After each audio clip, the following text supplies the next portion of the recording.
Since I was little, I've always been interested in fantasy worlds, like the ones depicted in Tolkien books of the Narnia series.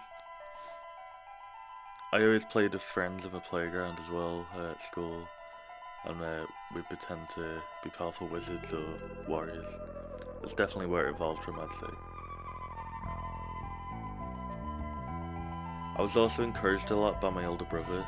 I always watched him play video games, usually involving fantasy scenarios, and these moments definitely cemented my curiosity when it comes to the genre of fantasy. I'd say I've been into Dungeons and Dragons for the past 3 years now.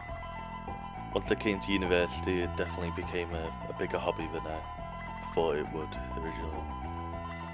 I played quite a few games of it and created various characters, but I always kind of wanted to start running my own games myself, letting other players play in worlds that I've created, rather than the pre-built ones from the books. Another thing I'd do when I was younger was I'd draw maps and write stories, usually inspired by different fantasy worlds I'd played in or watched. So after about 2 years of just playing, I started making maps again like I did when I was younger. Started like creating random cities, castles for my players to explore. But whenever I got bored or was putting off uni work, I'd end up writing like random stories or histories for these places that I've created. My players may not even find them or seek them out when they play, but the fact that it's there I think helps add to what I hope to be a thriving realistic world. I found that when I'm writing a story for a play session, there's a lot of stuff you have to consider. Let's say I create a room with two pathways in opposite directions. I may have to write the contents of both rooms out, and there could be a dragon in one and treasure in the other. But the players could easily ignore the dragon fight that I've planned for 10 minutes and just spend all the time in the treasure room before moving on.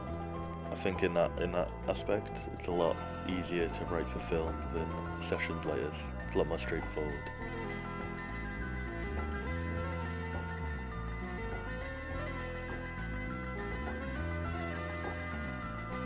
I think being creative and being able to have ideas for scenarios on the spot definitely helps.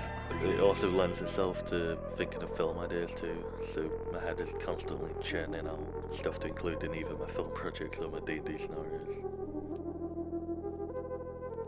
Given the endless possibilities, role-playing games like Dungeons and Dragons have certainly encouraged me to be more creative, as well as helping me to come out my shell more.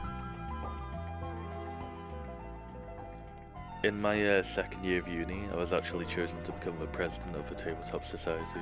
This definitely gave me more confidence as I had to address like rooms of people at a time and take on a lot more responsibilities.